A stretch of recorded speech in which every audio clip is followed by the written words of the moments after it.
well. And an innkeeper is a person who owns an inn. Why are the people away from home?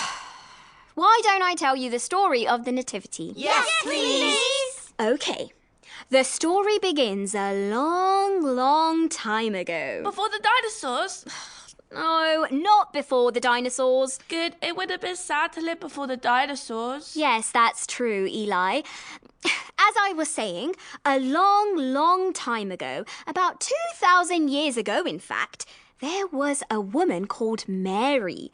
She was going to be married to a man called Joseph.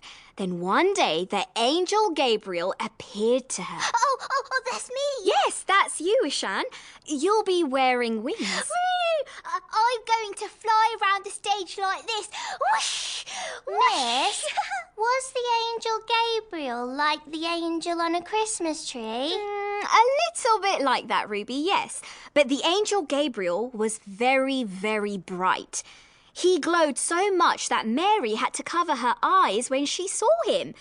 Gabriel told Mary that she was going to have a baby and that baby would grow up to be the Son of God.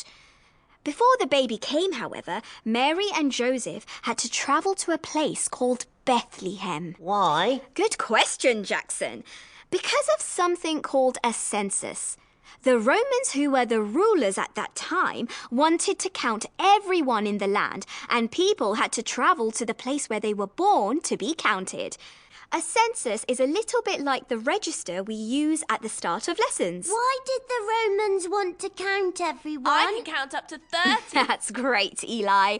The Romans needed to know how many people there were so they could make everyone pay their taxes.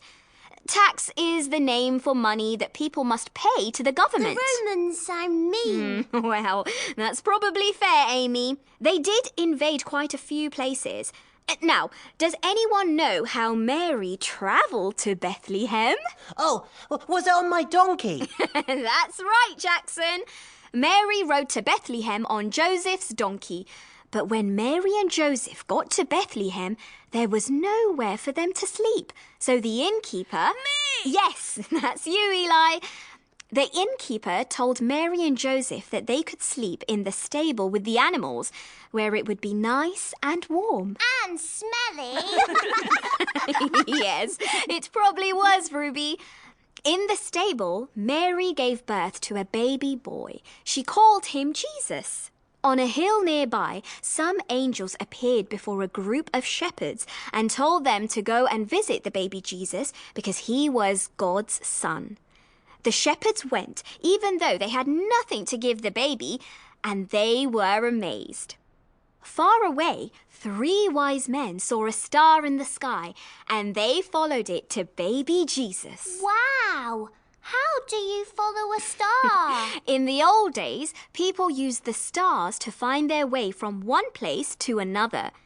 The 3 wise men knew a lot about the stars, and they were able to follow this one star all the way to baby Jesus. So, was the star on their phones? No.